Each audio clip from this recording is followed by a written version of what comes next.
नमस्कार. पुन्हा एकदा चर्चा तर झालीच पाहिजे या कार्यक्रमामध्ये मी तुम्हा सगळ्यांचं पुन्हा एकदा स्वागत करतो.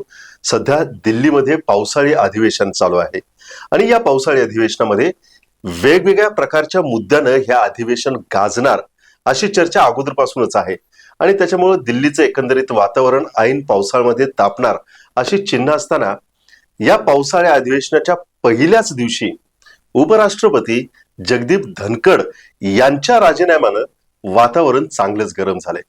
आता जगदीप धनखड यांनी का राजीनामा दिला याच्या वेगवेगळ्या प्रकारच्या थेऱ्या सध्या मांडल्या जातात. नेमकं पडद्याच्या मागे काय आहे आणि ज्या पद्धतीने त्यांनी आपला राजीनामा सादर केला, खरंच प्रकृतीच्या अस्वास्थ्यामुळे त्याने हा राजीनामा दिला का याच्यामुळे वेगळे काही अर्थ दडलेले आहेत, हेच आज आपण जाणून घेऊया. आणि आज आपल्या सोबत आहेत राजकीय अभ्यासक doctor Shriram Pawar sir. Sir नमस्कार. सर, काय अचानक पहिल्याच दिवशी हा राजीनामा येणं आणि त्याच्यानंतर मग राजकीय वर्तुळामध्ये वेगळ्या प्रकारच्या चर्चा रंगलेल्या आहेत, काय नेमका याच्या मागचा अर्थ आहे? एक तर पावसाळी अधिवेशन सुरू होत असताना अपेक्षा अशी होती की या अधिवेशनामध्ये सरकारला जबाबदार धरलं जाईल आणि त्याच्यासाठी अनेक मुद्दे, एक मोठा दारूगोळा विरोधी पक्षांच्या हातात होता आणि अजूनही आहे. खास करून पहलगामचा हल्ला, त्यानंतर आपण राबवलेला ऑपरेशन सिंधूर आणि त्यानंतर जगातल्या वेगवेगळ्या देशांचा त्याला मिळालेला प्रतिसाद, म्हणजे या सगळ्या घटनाक्रमाला मिळालेला प्रतिसाद, विशेषतः अमेरिकेच्या अध्यक्षांनी मीच मध्यस्थी केली असं पुन्हा पुन्हा सांगणं, या सगळ्या ज्या गोष्टी आहेत त्या एका बाजूला. दुसऱ्या बाजूला कायदा सुव्यवस्थेचे प्रश्न आहेत, आर्थिक प्रश्न मधल्या काळातले जे समोर येतात, विशेषतः अमेरिकेसोबतचा जो व्यापार काय आहे तर तो अडकला आहे. टेरिफमुळे अनेक वेगळे परिणाम अर्थव्यवस्थेवर होण्याची शक्यता आहे. या सगळ्यावर चर्चा होईल आणि यात सरकारला उत्तरदायी ठेवलं जाईल, विशेषतः ऑपरेशन सिंधूवर असं वाटत होतं आणि ते होईल. पण अजून अधिवेशन खूप आहे, त्या काळात ते होईल. पहिल्याच दिवशी या सगळ्या विषयाला सोडून उपराष्ट्रपती जगदीप धनखड यांनी आपल्या पदाचा राजीनामा दिला. हा विषय गाजला आणि तो फक्त त्या दिवसापुरता नाही तर तो आणखी बराच काळ गाजत आहे. म्हणजे हे आपल्या एकूण काय म्हणता येईल की लोकशाही व्यवस्थेतला एक असा निर्णय आहे की जो वर्षानुवर्षे याची चर्चा होत राहील. असं का घडलं, याच्या वेगवेगळ्या थेरीज मांडल्या जातील. यातलं खरं काय खोटं काय 100% कळणं कठीण आहे, पण एक सलगपणे तुकडे जोडायला गेलं तर एक चित्र तयार होतं आणि त्यातून आपल्याला असं एक मांडणी करता येऊ शकते की धनखड यांनी राजीनामा का दिला असावा. अचानक राजीनामा द्यायचं काय आणि काय. सकाळी ते संसदेत येतात, राज्यसभेचे सभापती म्हणून काम सुरू करतात, व्यवस्थित काम त्यांच्या स्टाईलनं, म्हणजे त्यांची एक बोलण्याची शैली आहे, त्यांची एक समोरच्या माणसाला प्रश्न विचारायला संधी देणं किंवा थांबवणं, याची धनखड यांची म्हणून एक शैली आहे. ते सगळं जसंच्या तसं दिसत होतं. असं असताना दुपारनंतर असं काय घडलं की त्यांनी एकदम राजीनाम्याची घोषणा केली. ती एक्सवर केली, म्हणजे ट्विटरवर भविष्य केली आणि ती केल्यानंतर सत्ताधारी पक्षाचं कुणीही जवळपास 12 तास त्याच्यावर काही बोललं नाही. आणि 12 तासानंतर पंतप्रधानांचं ट्विट आलं किंवा एक्सवरची पोस्ट आली, ज्याच्यामध्ये पंतप्रधान नरेंद्र मोदी असं म्हणतात की त्यांनी देशातल्या वेगवेगळ्या महत्वाच्या पदावर काम केलं आणि आरोग्याच्या कारणासाठी त्यांनी राजीनामा दिला, तर त्यांच्या चांगल्या आरोग्यासाठी मी शुभेच्छा देतो. अतिशय कोरडी प्रतिक्रिया. ज्या व्यक्तीला तुम्ही पश्चिम बंगालचं गव्हर्नर केलं, राज्यपाल केलं, नंतर उपराष्ट्रपती केलं आणि पर्यायानं राज्यसभेचे सभापती म्हणून जबाबदारी दिली, असा माणूस टेन्युअर संपण्यापूर्वी राजीनामा देऊन जातो आणि त्याच्याविषयी इतके कोरडेपणानं पंतप्रधान प्रतिक्रिया व्यक्त करतात आणि मग बाकीचे सगळेच भाजपचे नेते त्याच्यावर काही व्यक्तच होत नाहीत. एक रेडिओ सायलेन्स ज्याला म्हणता येईल, अशा प्रकारची शांतता दिसते. हे सगळं या वेगळ्या थेज की असं का घडलं असावं या स्पेक्युलेशनला जन्म देणार आहे. त्या अर्थानं ही घडामोड खूप महत्वाची आहे. हे तिसरे उपराष्ट्रपती आहेत की ज्यांनी पदावर असताना राजीनामा दिला. या आधीचे दोन्ही राजीनामे हे राष्ट्रपती पदाची निवडणूक लढवायची म्हणून दिले होते. हा पहिलाच राजीनामा आहे की ज्याच्यामध्ये सरकारशी मतभेदाचा संशय आहे किंवा सरकारशी मतभेदामुळे तो द्यावा लागलाय. त्या अर्थानं या राजीनाम्याला महत्व आहे. बरोबर. आणि काही दिवसांपूर्वी जगदीप धनखड यांनी सुद्धा सांगितले की माझी आता निश्चित थांबण्याची एक वेळ आहे आणि ती 27 ऑगस्ट 2027 असेल. त्यांनी हे वक्तव्य केलं होतं आणि त्याच्यानंतर अचानक हे सगळे ना बरं. याच्यामध्ये अशी ही थेरी मांडली जाते सर की ज्या पद्धतीने JP नड्डांनी भाषण केलं हो. आणि ते कुठेतरी त्यांना खटकलं, खरंच त्या पद्धतीनं आहे की या काय वेगळ्या संदर्भात? काल जेव्हा राजीनामा दिला त्या दिवशी साधारण 3.5-4 तासाच्या काळात ज्या घडामोडी झाल्या त्या घडामोडी हा ट्रिगर पॉईंट आहे. हे असू शकतो की ज्या घडामोडींचा परिणाम म्हणून अंतिमतः त्यांनी राजीनामा दिला म्हणजे ऑब्व्हियसली त्यांना सरकारकडून सांगितलं असेल की आता यापुढे तुम्ही पदावर राहणं सरकारशी सुसंगत नाही असे संकेत दिले असतील आणि त्यानंतर त्यांनी राजीनामा दिला. असं म्हणायचं कारण काय, राजीनाम्याला दिलेलं काय नाही ते आरोग्य, बरोबर. आणि आता मला आरोग्याकडे लक्ष द्यायचं आहे वगैरे वगैरे. हे सगळ्यांना माहिती आहे की हे काही कारण असू शकत नाही. बरोबर. कारण सकाळपर्यंत जो माणूस अतिशय उत्साहानं सगळ्या संसदीय कामकाजात भाग घेतो तो दुपारनंतर त्याचे आता आपल्याला या पदावर काम करणं आरोग्यामुळे शक्य नाही असं साक्षात्कार का झाला. बरोबर. आणि तुम्ही म्हटला त्याप्रमाणे JNU मधल्या एका कार्यक्रमात ते म्हणाले होते की 27 ऑगस्ट 2027 ला माझं टेन्युअर संपते आणि त्यानंतर मी या पदावर बाहेर पडेन. असं असताना आणि त्यांनी राजीनामा देण्यापूर्वी त्यांच्या कार्यालयानं त्यांचा ऑफिशियल उपराष्ट्रपती म्हणून दौरा राजस्थानचा जाहीर केला होता. तो 23 तारखेला म्हणजे आज ऍक्च्युली होणार होता, तर तो आता झाला नाही ऑब्व्हियसली. पण म्हणजे उपराष्ट्रपती म्हणून त्यांनी कार्यक्रम स्वीकारलेले आहेत, ते होऊ घातले आहेत. त्यांच्यासमोर अनेक निर्णय आहेत उपराष्ट्रपती म्हणून किंवा राज्यसभेचे सभापती म्हणून. असं असताना त्यांनी आरोग्याच्या कारणावर राजीनामा दिला हे पटणं अशक्य आहे, ते कारण नाही आहे. मग आता कारण काय असू शकतं, म्हणजे या 3-3.5 तासाच्या घडामोडींमध्ये काय घडलं की ज्याच्यामुळे हा ट्रिगर झाला. त्यातला एकाचा उल्लेख तुम्ही केला की ज्या पद्धतीनं नड्डा राज्यसभेत बोलले ते पीठासीन अधिकारावर अधिक्षेप करणार आहे. आता त्याचा त्यांनी खुलासा केला, त्यांच्या सोयीनं खुलासा केला, पण तो खुलासा पटण्यासारखा नाही. घडलं काय तर या अधिवेशनामध्ये सरकार पहलगाम आणि ऑपरेशन सिंधूरवरून सरकारला कोंडीत पकडणं हे उघड होतं. आणि विशेषतः सरकारला म्हणजे सरकारचे प्रमुख म्हणून पंतप्रधान नरेंद्र मोदी यांच्या प्रतिमेसमोर प्रश्नचिन्ह होईल अशा प्रकारचे प्रश्न विरोधक उभे करण्याची शक्यता होती, ते अजून पण करतील. तर ते प्रश्न प्रामुख्यानं परराष्ट्र धोरण कसं हाताळलं आणि हा सगळा क्रायसिस त्यांनी कसा हाताळला, त्यामध्ये ते ज्या कणखरपणाची भूमिका यापूर्वी घेत होते तर ती भूमिका त्यांनी आता काय घेतली नाही. आता अचानक का युद्ध थांबवलं अशा प्रकारचे प्रश्न येऊ शकत होते. आणि ते प्रश्न येणार हे गृहीत धरूनच अधिवेशन सुरू व्हायच्या आधी असं सांगितलं गेलं की हे अधिवेशन म्हणजे ऑपरेशन सिंधूचा विजयोत्सव तिथं आपण साजरा करू. मी एक नॅरेटिव्ह सेट करायचा प्रयत्न केला. त्या नॅरेटिव्हला छेद देण्याचं काम पहिल्याच दिवशी मल्लिकार्जुन खरगे काँग्रेसचे अध्यक्ष आणि राज्यसभेतले विरोधी पक्षाचे नेते त्यांनी केलं. त्यांनी एका नियमावर बोलायची परवानगी मागितली आणि ते बोलताना त्यांनी ऑपरेशन सिंधूवर सरकारला आरोपीच्या पिंजऱ्यात उभं करणारी विधानं करायला सुरुवात केली. म्हणजे पहलगामच्या हल्ल्यातले आतेकी गेले कुठं, त्यांना तुम्ही पकडलं का, त्यांना तुम्ही मारलं का, त्याचं काय झालं असं विचारायला सुरुवात केली, जे संपूर्ण सत्ताधारी पक्षाला अस्वस्थ करणार होतं. अडचण म्हणजे व्हिज्युअलिटीच होतं की हे मंत्री वगैरे सगळे अस्वस्थ व्हायला लागलेत. त्याच्यावर उभं राहून अधिक सत्ताधारी पक्षाचे सदस्य बोलले की नियमानुसार जे मांडायला पाहिजे ते सोडून खरगे मांडतायत. आणि त्यानंतर JP नड्डा उभे आले आणि त्यांनी तोच मुद्दा मांडला की हे काही हा आत्ताचा चर्चेचा मुद्दा नाही, ह्याच्यावर सरकार चर्चा करणार आहे आणि त्या चर्चेत लोकांना काही बोलायचं बोलता येईल. असं बोलत असताना जो गोंधळ झाला त्यावेळेला नड्डा असं म्हणाले की मी जे बोलतोय तेच रेकॉर्ड होईल, दुसरं काही रेकॉर्ड येणार नाही, हे समजून घ्या. आता रेकॉर्डवर काय येणार आणि काय येणार नाही हे ठरवण्याचा अधिकार हा लोकसभेत अध्यक्षाचा आणि राज्यसभेत सभापतींचा आहे, त्याच्याशिवाय दुसऱ्या कोणाचा अधिकार नाही.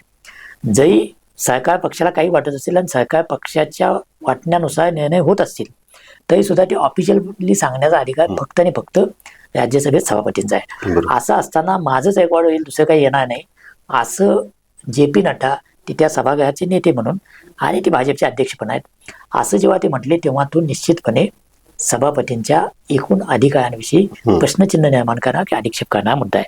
आणि तो त्या पीठासीन अधिकारी म्हणून जे कोणी बसला असेल त्याला तो लागणार पण आहे. तसा तो धनखडे यांना ते हार्ड झाला असेल तर त्यात काही वावगं नाही. फक्त केवळ तेवढाच मुद्दा होता का, तर मध्ये अनेक गोष्टी घडत होत्या. उपराष्ट्रपतींनी किंवा राज्यसभेचे सभापती या नात्यानं त्यांनी न्यायमूर्ती यशवंत वर्मा यांच्या विरोधातला महाअभियोगाचा प्रस्ताव विरोधी पक्षांनी दिलेला स्वीकारला. हम्म, विरोधी पक्षाच्या जवळपास 60 सदस्यांनी सह्या करून तो प्रस्ताव दिला आणि तो त्यांनी स्वीकारला. हम्म, आता हा प्रस्ताव सत्ताधारी पक्ष पण देणार आहे किंवा सत्ताधारी पक्षानं लोकसभेत तो देणार असं जाहीर केलं होतं. असं असताना विरोधकांचा प्रस्ताव स्वीकारणं याचा अर्थ विरोधकांना झुकतं माप देणं हम्म, सत्ताधारी पक्षाच्या दृष्टीने. आणि शेवटी महाभियोग दाखल झाला आणि समजा तो मंजूर झाला तर न्यायव्यवस्थेतल्या एक असं प्रकरण की ज्याच्यामध्ये गैरप्रकार गैरव्यवहाराचा संशय आहे. त्या न्यायमूर्तींच्या घरामध्ये नोटांची बंडलं सापडली त्यांच्या बरोबर. हाऊसमध्ये आणि त्याला आग लागली होती. त्यात आगीत जळालेल्या नोटा पण समोर आल्या. तर हे सगळंच प्रकरण हे एकूण न्यायव्यवस्थेच्या संदर्भात खूप संवेदनशील बनलं होतं. हम्म, त्याची सर्वोच्च न्यायालयाने चौकशी केली, त्याचा अहवाल आला आणि आता सरकारनं असं ठरवलं की त्याच्यावर त्या न्यायमूर्तींनी सर्वोच्च न्यायालयात धाव घेतली आहे वायमाने. पण सरकारला असं वाटतं की हे त्यांना इम्पीच केलं पाहिजे, म्हणजे महाभियोग प्रस्ताव त्यांच्यावर दाखल करून त्यांना घालवलं पाहिजे. ही अतिशय दुर्मिळ अशी घटना असते. या निमित्तानं सरकार पक्ष हा न्यायव्यवस्थेतल्या गैरप्रकारांविषयी एक स्टेटमेंट करू इच्छितो, एक संदेश देऊ इच्छितोय की हे आम्ही टॉलरेट करणार नाही. बरोबर. आणि मग याचं क्रेडिट जर विरोधी पक्षांना जात असेल तर स्वाभाविकपणे सरकार पक्षाला ते खटकणार. आणि संसदीय कामकाजात या फार छोट्या छोट्या गोष्टी असतात पण त्याला एक महत्व असते. हम्म, तर तिथं स्वाभाविकपणे सरकार पक्षाला असं वाटतच असणार आहे की आम्ही प्रस्ताव लोकसभेत देणार होतो, लोकसभेत त्याची चर्चा आधी झाली असती आणि राज्यसभेत व्हावाच, दोन्हीकडे तो प्रस्ताव पास व्हावा लागतो, तर राज्यसभेत पण तो प्रस्ताव आला असता. तर तुम्ही विरोधी पक्षांचा, कारण टेक्निकली ज्याचा प्रस्ताव आधी स्वीकारला जातो त्याला ती मांडायची संधी मिळते. बरोबर. त्याच्या प्रस्तावानुसार इम्पिचमेंट होईल, हे रेकॉर्ड होईल. तर ते सरकार पक्षाला टाळायचं होतं, तिथं सरकार पक्ष दुखावला गेला, म्हणजे सत्ताधारी पक्ष किंवा भाजप दुखावला गेला असं म्हणता येईल. तर तो एक भाग आहे. त्याच्याशिवाय एका गोष्टीची चर्चा आहे, त्याचं कन्फर्मेशन झालेलं नाही किंवा कधीच होण्याची शक्यता नाही. आणखी एक उत्तर प्रदेशातले न्यायाधीश आहेत की ते सनातन धर्माविषयी एका कार्यक्रमात बोलले होते आणि त्याच्यावर खूप उलटसुलट चर्चा झाली. सुप्रीम कोर्टानं पण त्याची दखल घेतली वगैरे वगैरे. त्या न्यायाधीशांच्या विरोधात पण काही भूमिका विरोधी पक्ष घेण्याची शक्यता होती. त्या भूमिकेला धनखड यांनी स्वीकारलं तर ते सरकार पक्षाला अडचणी आणणार होतं, कारण ते जे काही बोलले ते सनातन धर्माशी संबंधित होतं आणि त्या मुद्द्यावर न्यायमूर्तींना व संसदेत चर्चा व्हावी असं भाजपला अजिबात वाटणार नाही. हम्म, हम्म, तर बरोबर. तिथं धनखड विरोधी पक्षाच्या बाजून झुकतायत की काय असं वाटलं, अशी एक थेअरी फ्लोट केली जाते. ते निश्चितपणे सरकार पक्षाला तसं असेल तर ते निश्चितपणे खटकणार होतं. यानंतरचा जो भाग झाला तो सकाळी 11च्या बिझनेस ॲडवायझरी कमिटीची मीटिंग, म्हणजे कामकाज सल्लागार समिती. त्याच्यामध्ये कामकाज काय काय व्हावं, कुठल्या नियमानुसार चर्चा उपस्थित करायला वगैरे त्याचं टाइम टेबल ठरलं जातं. तर त्या बैठकीला संसदीय कार्यमंत्री म्हणून किरण रिजिजू आणि राज्यसभेचे सभागृह नेते म्हणून JP नड्डा हे दोघे उपस्थित होते. पण त्यात काही सहमती झाली नाही. त्यामुळे ठरलं असं की 4:30 वाजता पुन्हा बैठक घ्यावी. 4:30च्या बैठकीला मात्र नड्डा आणि रिजिजू दोघे आले नाहीत. आता संसदेच्या प्रांगणामध्ये लोकसभेचा अध्यक्ष आणि राज्यसभेचे सभापती हे सर्वोच्च अधिकारी आहेत. त्यांनी बोलवलेल्या बैठकांना उपस्थित राहणंही अनिवार्य आहे. विशेषतः कामकाज सल्लागार समितीच्या बैठकीमध्ये सभागृहाचा नेता आणि संसदीय कामकाज मंत्री असायलाच पाहिजे. तर ते आले नाहीत. तिथं संकेत मिळाले काहीतरी सरकारचं आणि उपराष्ट्रपतींचं मेजर खटकलेलं आहे की जे आता सांगणं कठीण आहे. तिथं त्यांनाही तो अंदाज आला असावा की काय काय घडले. त्याच्यावर तिथं चर्चा पण झाली असेल. त्याचा ओझरता उल्लेख किंवा म्हणजे त्या संबंधातले काही संकेत जया रमेश यांनी ज्या प्रकारे नंतर ती व्यक्त झाले त्याच्यामध्ये मिळत आहेत. नंतर खुलासा केला नड्डांनी आणि रिजिजूंनी की आम्हाला आणखी काही महत्त्वाचं संसदीय कामकाज होतं आणि आम्ही उपराष्ट्रपतींच्या कार्यालयाला कळवलं होतं की आम्ही काही येऊ शकत नाही, आम्ही आजचा काही अपमान करण्याचा हेतू नव्हता. तसंच सकाळी जे सभागृहात झालं त्याविषयी नड्डा असं म्हणाले की मी जे काही बोललो ते विरोधी पक्षांना उद्देशून बोललो, मी सभापतींना उद्देशून काही बोललेलं नाही, त्यांचा अपमान करण्याचा उद्देश नव्हता. पण यात दिसतच होतं की सरकार पक्ष आणि उपराष्ट्रपती यांचं जोरात खटकलेलं आहे. आणि मग त्यानंतर कधीतरी त्यांना संदेश दिला गेला असेल की आता काही तुम्ही या पदावर राहणं सरकारशी सुसंगत राहिलेलं नाही, तुम्हाला पद सोडावं लागेल. कारण हे सगळं बघितल्यावर माझं आकलन असं आहे की राजीनामा दिला यापेक्षा त्यांना पद सोडायला सांगितलं, राजीनामा द्यायला सांगितलं ही शक्यता अधिक आहे. आणि त्यानुसार त्यांनी मग तो राजीनामा दिला. म्हणजे या वेगवेगळ्या थिअरीज आहेत. यातून दिसतं एक की त्यांचं सरकार समवेत जमत नव्हतं आणि सरकार समवेत न जमणारा माणूस राज्यसभेच्या सभापती पदावर असणं हे मोदी सरकार मान्य केले शक्य नाही. बरोबर. कारण हे अतिशय कुशल पोझिशन आहेत लोकसभेचा अध्यक्ष आणि राज्यसभेचा सभापती. तर अनेक निर्णय होत असतात आणि आपण बघतो की अलीकडच्या काळामध्ये या पदावर असणारे लोक हे म्हणजे त्याच्यावर आक्षेप अनेक वेळा घेतले गेले बरोबर. की सत्ताधारी पक्षाच्या बाजूने किंवा त्यांचं कामकाज कसं होईल अशा पद्धतीनं त्यांची निर्णय प्रक्रिया चालते, त्याचे आक्षेप घेतलेत. या धनखडे यांच्यावर विरोधी पक्षांनी 6 महिन्यापूर्वी अविश्वास ठेवला अगदी बरोबर. आणि तो अविश्वास ठराव यासाठीच होता की ते सत्ताधारी पक्षाची बाजू उचलून धरतात, विरोधी पक्षांना दडपतात, त्यांचा आवाज पुढे येऊ देत नाहीत आणि त्यांच्यावर मर्यादा आणतात किंवा त्यांच्याविषयी टोकाचे उल्लेख करतात. एकाच वेळेला अनेक सदस्यांचं निलंबन करणं. धनखडे यांचे असे अनेक उदाहरणं सांगता येतील की त्यांनी विरोधी पक्षांना दुखावणारी विधानं सभापती या नात्याने केली आहेत. त्यामुळं विरोधी पक्षांचा त्यांच्यावरचा राग हा अगदी अलीकडे पर्यंत होता. अचानक काय झालं की या विरोधी पक्षांना त्यांच्याविषयी प्रेम वाटायला लागलं आणि सत्ताधारी पक्षांना मात्र आता यांचं वर्तन टॉलरेट करण्यासारखं नाही असं वाटायला लागलं. हे अलीकडच्या काळातली घडामोड आहे. त्याच्या आधी मात्र धनखडे यांचं वर्तन हे सत्ताधारी पक्षाची सरकारच्या निर्णयाशी सुसंगत राहिलेलं आहे. पश्चिम बंगालचे गव्हर्नर म्हणून सुद्धा आणि राज्यसभेचे सभापती म्हणून सुद्धा कामकाज पूर्ण करणं यासाठी ते सत्ताधारी पक्षाच्या बाजूनं काही प्रमाणात असणं हे समजू शकण्यासारखं. पण ते ज्या प्रकारची विधानं त्या आसनावर बसून करत होते ते अनेक वेळा विरोधी पक्षांना खटकणारं होतं. त्याविषयी जाहीरपणे नाराजी अनेक वेळा व्यक्त केलेली आहे. त्याचा अनालिसिस झालेला आहे की हे सत्ताधारी पक्षाच्या बाजूनं झुकलेले आहेत. असं इतिहासात कधीच झालं नाही, इतके झुकलेले आहेत. अशा प्रकारची टीका पण त्यांच्यावर झाली. पश्चिम बंगालमध्ये ते गव्हर्नर असताना पश्चिम बंगालच्या मुख्यमंत्री तर असं म्हणाल्या की खरे विरोधी पक्ष नेते गव्हर्नरच आहेत, म्हणजे धनखडच आहेत. ममता बॅनर्जी म्हणाल्या होत्या. इतकं त्यांचं वर्तन हे सत्ताधारी पक्षाच्या बाजूने होतं.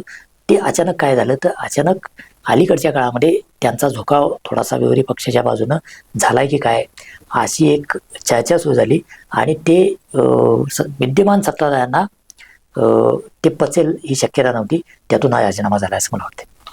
सर, याच्या अगोदर सुद्धा एक नाही जम्मू काश्मीरचे राज्यपाल सत्यपाल मलिक होते, ते ज्यावेळेस एक नाही निवृत्त झाले त्याच्यानंतर मग त्यांनी जे काय घडलं सरकारच्या काळामध्ये त्याला वाचा फोडली. एकंदरीत आता सध्या जगदीप धनखड यांनी राजीनामा दिलाय. आपण सुद्धा त्यांना जवळून म्हणजे अखिल भारतीय मराठी साहित्य संमेलनाच्या निमित्तानं आपण दिल्लीमध्ये होता, त्यांचा सहवास लाभला. आपण माणसं योग्य रीतीनं आखण्याचं काम करता. तर एकंदरीत त्यांचं वागणं राजकीय दृष्ट्या कसे आहेत, वैचारिक अधिष्ठान कसं आहे, हे एवढ्यासाठी विचारण्याचं कारण आहे जेणेकरून पुढच्या काळामध्ये ह्या ज्या काही घडामोडी घडल्यात त्यांना ते स्वतः जगदीप धनखड वाचा फोडतील का, ज्या पद्धतीनं सत्यपाल मलिकने केलं. राजकीय कय म्हणून जे ज्या काळात करावं लागतं ते करण्याचा त्यांचा काय म्हणता येईल की मागचा इतिहास आहे. अच्छा. जगदीप धनखडे यांचा ते मुळात काँग्रेसवाले होते. बरोबर. ते उत्तम वकील आहेत. हे एक नामवंत वकील अशी त्यांची प्रतिमा आहे. त्यामुळे ते सातत्यानं घटनेवर भाष्य करत असतात. ते सर्वोच्च न्यायालयाच्या भूमिकेवर उपराष्ट्रपती या नात्यानं त्यांनी अनेक वेळा भाष्य केलेलं आहे. त्यांच्या वादग्रस्त विधानाचा अक्षरशः ढीग आहे की ज्याच्यावर आक्षेप घेता येतील अशी विधानं आणि ते त्याच्या मागे त्यांची एक ज्येष्ठ वकील म्हणून भूमिका पण आहे. तर त्यांचा संसदेचा अधिकार मोठा की सर्वोच्च न्यायालयाचा अधिकार मोठा. म्हणजे त्यांनी जेव्हा या सरकारनं म्हणजे मोदी सरकारच्या पहिल्या कार्यकाळामध्ये वरिष्ठ न्यायव्यवस्थेतल्या नियुक्त्या म्हणजे सर्वोच्च न्यायालय आणि उच्च न्यायालयातल्या नियुक्त्या कशा व्हाव्यात यासाठीचा एक आयोग नेमण्याचा कायदा केला होता, घटना दुरुस्ती केली होती. तर ती नंतर सुप्रीम कोर्टानं फेटाळली.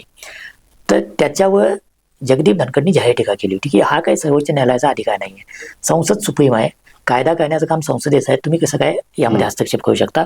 सातत्यानं ते सर्वोच्च न्यायालयाच्या निकालांविषयी या प्रकारची भूमिका घेत होते. पश्चिम बंगालमध्ये त्यांनी अनेक विधेयक अडवली वगैरे वगैरे.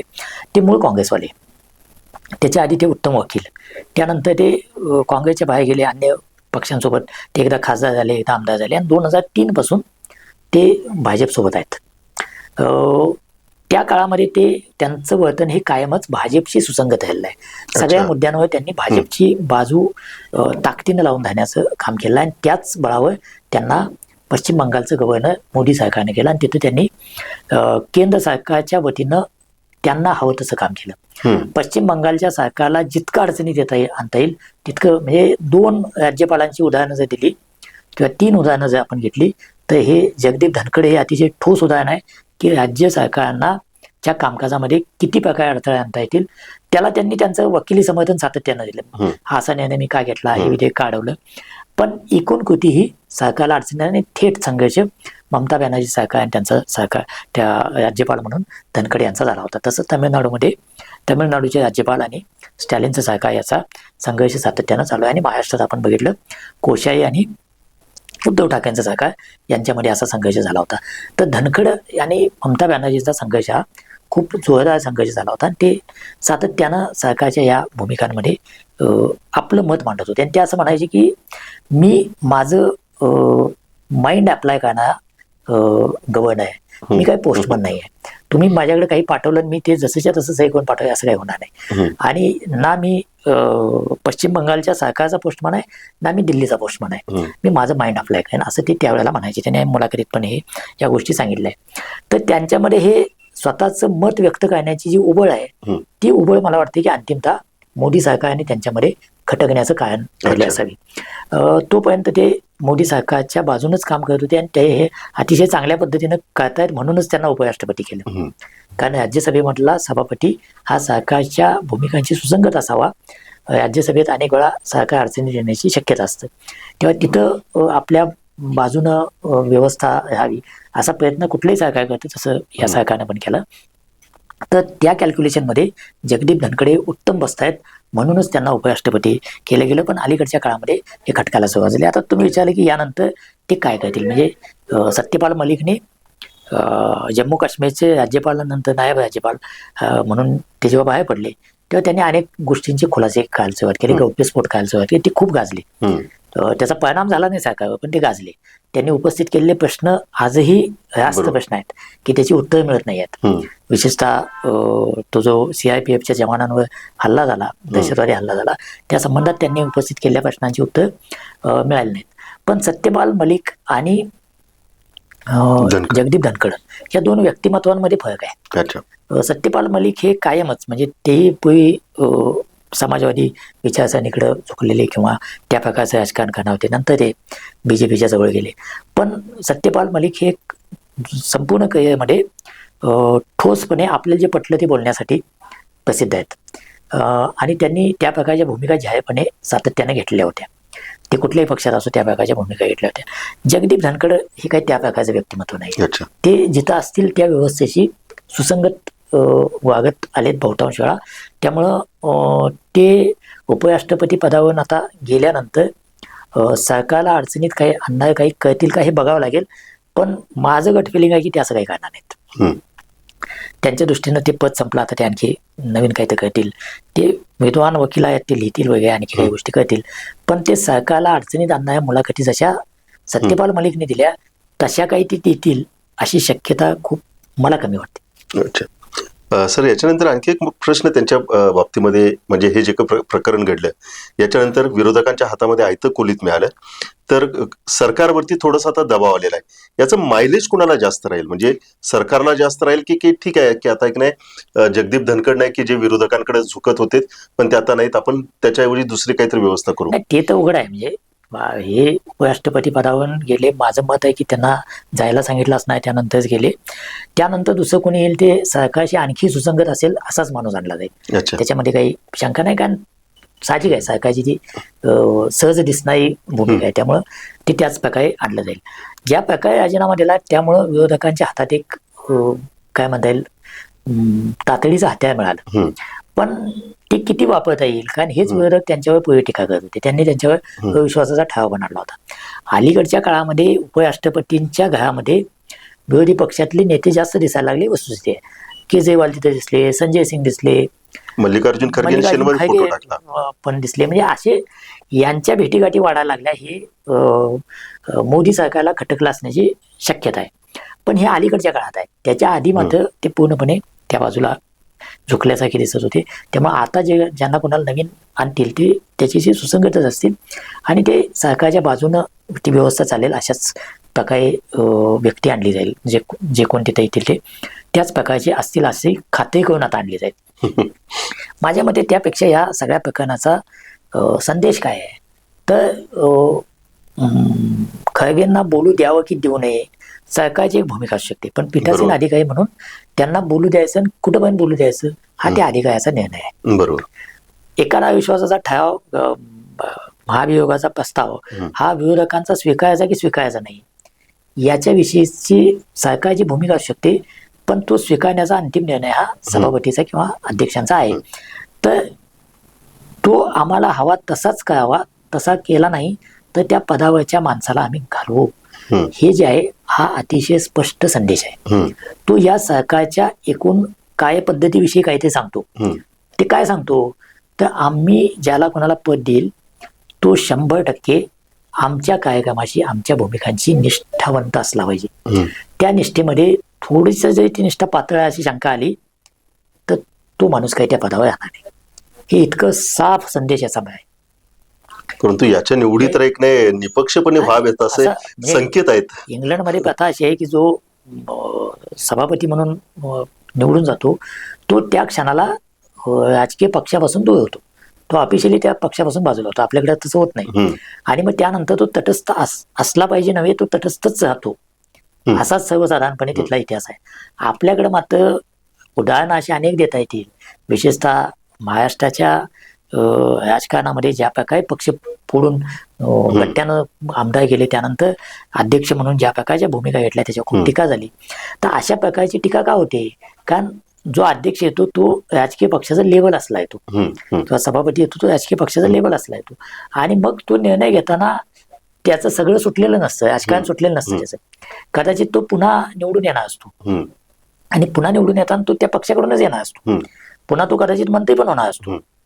तर हे सगळं असताना तो पूर्णपणे निष्पक्ष वागेल याची खात्री कशी काय दिली जाऊ शकते. त्यामुळे तिथं प्रश्न तयार होतात. आणि मग ते प्रश्न लोकसभा आणि राज्यसभेविषयी सुद्धा विचारले जाऊ शकतात, किंबहुना अलीकडच्या काळामध्ये सातत्यानं तसे या ज्यांच्याकडून पूर्ण निष्पक्षतेची अपेक्षा आहे त्यांच्याकडून त्यांच्या वर्तनाविषयी विचारले जातात. म्हणजे याच धनखडनी राहुल गांधींविषयी बोलले होते की हे शत्रू देशांशी कसे काय संबंध ठेवत आहेत. अशा प्रकारचं विधान त्यांनी सभापती म्हणून केलं होतं. त्यांनी खळगेंसारख्या ज्येष्ठ नेत्याला ज्या प्रकारे ते अडवत होते आणि बोलत होते त्यांच्याविषयी विधानं करत होते. अशा अनेक गोष्टी आहेत की जया बच्चन बरोबर त्यांचा अंतर्वाद तर खूपच जग जाहीरवाद आहे. ते जाहीरपणे म्हणाले होते की मी संघाचा आहे आणि 25 वर्षे मी संघाशी संबंधित आहे आणि मला उशीर झाला संघाशी जोडायला. आता जेव्हा तुम्ही पीठासीन अधिकारी होता तेव्हा स्वाभाविकपणे या देशातलं जे वैचारिक भांडण आहे त्या भांडणापासून तुम्ही अलिप्त असायला पाहिजे. या देशातले जे राजकीय भांडण आहे वेगवेगळ्या पक्षांमधलं त्याच्यापासून तुम्ही अलिप्त असायला पाहिजे. तुम्ही जाहीरपणे तो जेव्हा कल दाखवायला लागता तेव्हा स्वाभाविकपणे या व्यवस्थांविषयीच प्रश्न तयार होतो. तर ते आपल्याला इथं पण लागू पडताना दिसतंय. ते टाळायला पाहिजे एक आदर्श व्यवस्था म्हणून लोकशाहीत, पण ते एनी आऊट ते काही होताना दिसत नाही. पण त्यांनी स्वतःच्या राजीनाम्यामध्ये लिहिले की मी माझ्या या राष्ट्रपतीच्या उपराष्ट्रपतीच्या कार्यकाळामध्ये मी लोकशाहीची बरीच मूल्य समजून घेतली. हा, आता हे कुठलाही जेव्हा राजीनामा देताना कोणी असं म्हणणार नाही की माझं वर्तन असं होतं म्हणून राजीनामा द्यायला लागला किंवा मला द्यायला सांगितला. कुणी गैरफुली जाईल. पण एक लक्षात घ्यायला पाहिजे की उपराष्ट्रपती पदावरून एखादा माणूस बाहेर पडतो, रिटायर होतो का निवृत्त होतो, राजीनामा देतो, तेव्हा त्याला साधा निरोप सुद्धा दिला जात नाही राज्यसभेत. तातडीनं राजीनामा मंजूर केला, उपसभापतींनी काम करायला सुरुवात केली आणि आता ऑगस्ट अखेरपर्यंत निवडणूक होईल असं जाहीर पण झालं. त्यामुळं नवे उपराष्ट्रपती आणि स्वाभाविकपणे पदसिद्ध म्हणून ते राज्यसभेचे सभापती पण होतील. पण त्यांना ऑफिशियली निरोप द्यावा, त्यांच्याविषयी 4 चांगले शब्द सभागृहात बोलावेत, हे सुद्धा औचित्य राहिलं नाही. इतक्या टोकाला हे सगळं गेलं म्हणजे काहीतरी निश्चितपणे असं खटकलेलं आहे की जे सरकारला अजिबात मान्य नाही. अशा गोष्टी या धनखड यांनी यांच्या वर्तनानं कृतीनं कुठून तरी झालेल्या असल्या पाहिजेत, त्याशिवाय असं होणार नाही. या गोष्टी कधी पुढे येतील सर? आता आहेत ते सगळे स्पेक्युलेशन आहेत. म्हणजे आपण घटनाक्रम लावून त्याच्यावर काही निष्कर्ष काढायचा प्रयत्न करतो असंच आहे.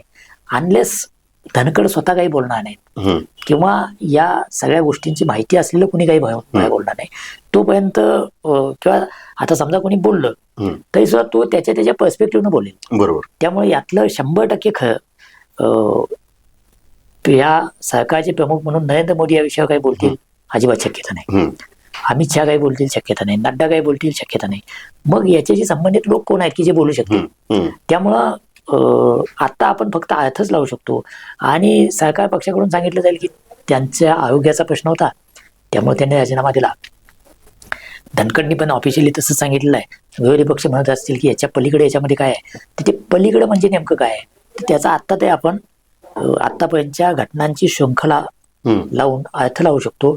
पण हेच नेमकं काय नाही असं सांगता येणं फार कठीण आहे. सर, आपण दोन्ही म्हणजे एका बाजूला आपण काँग्रेसचं सुद्धा सरकार बघितलं आणि आता नरेंद्र मोदींचं सरकार बघितलं.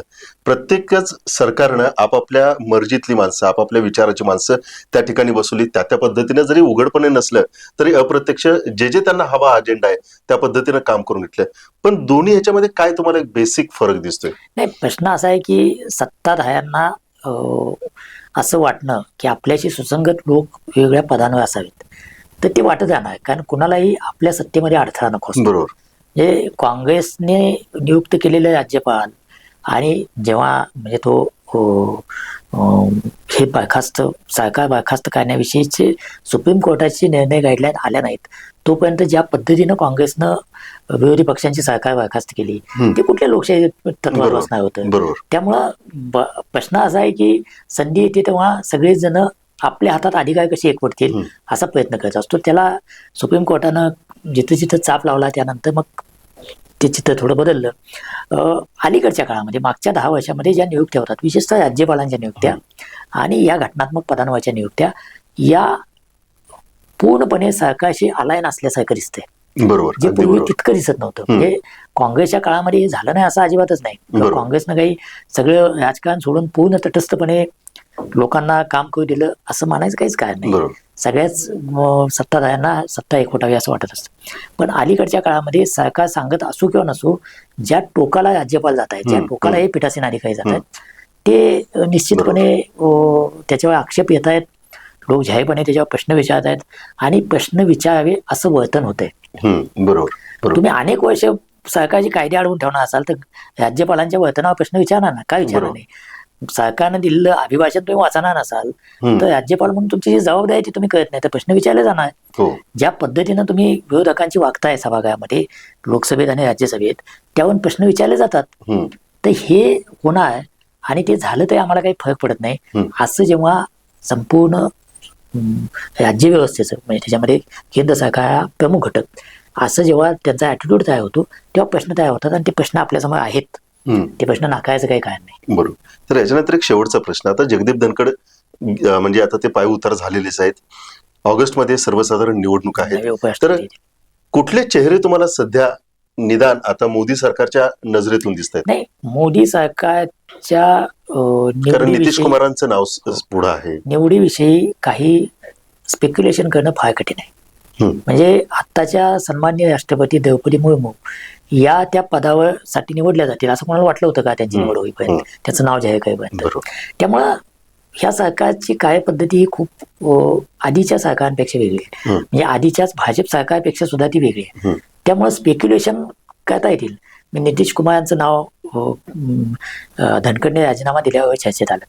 पण 2 गोष्टी आहेत की नितीश कुमार यांच्यासारखा माणूस की जो काय म्हणतात की जो स्वतःच्या मतांविषयी कधी पण स्ट्रॉंग होऊ शकतो.